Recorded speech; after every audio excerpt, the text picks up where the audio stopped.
sino merong gustong antumbukin, sir, yung former speaker hanggang kay presidente, yun ang gustong Well, if tumbukin. they have the evidence, no, present nila.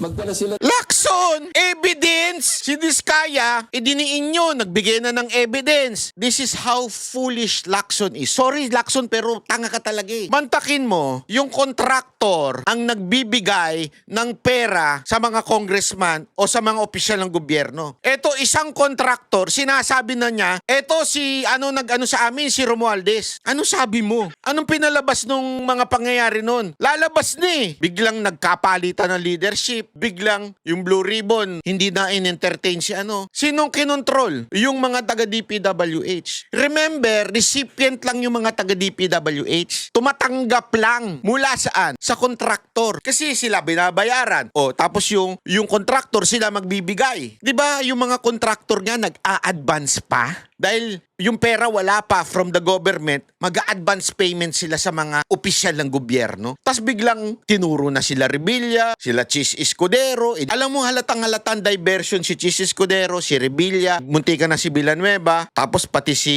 Estrada. Diversion yun eh. Hindi naman yun nabanggit ni yung kontraktor na si Diskaya eh. As a matter of fact, yung mga testigo, kuno, laban kay Revilla, di ba? Lahat ho yun. Pinakita na natin dito, lahat po yun. Walang direktang kaalaman kay Revilla. Sino lang ang nagturo? Yung isa lang na nakatanggap din. Bakit niya tinuro? Kasi nga, hindi pa pwedeng ako yung maraming natanggap. Kailangan merong iba para maligtas yung sarili ko. That's the motive. Di ba? Alam mo, simpleng utak ng mamamayan, maiintindihan ito eh. Mga kontraktor, katulad ni Diskaya, ang itinuro nila si Romualdez at si Zaldico. Tapos biglang lumugwak. Ayaw sa kanya pakinggan. Tapos sabihin nyo, walang ebidensya. Pangalawa, yung mga ex-security ni Zaldico nagsasalita na. Sinasabi namin, ito, nahatira namin, ito, si Romualdez ang bla bla bla. Sinabi na nila yan. Ayaw mo ipatawag. Kasi sabi mo, walang ebidensya. Ginagago mo ba kami? Hindi totoo, Lacson. Ginagago mo ba kami?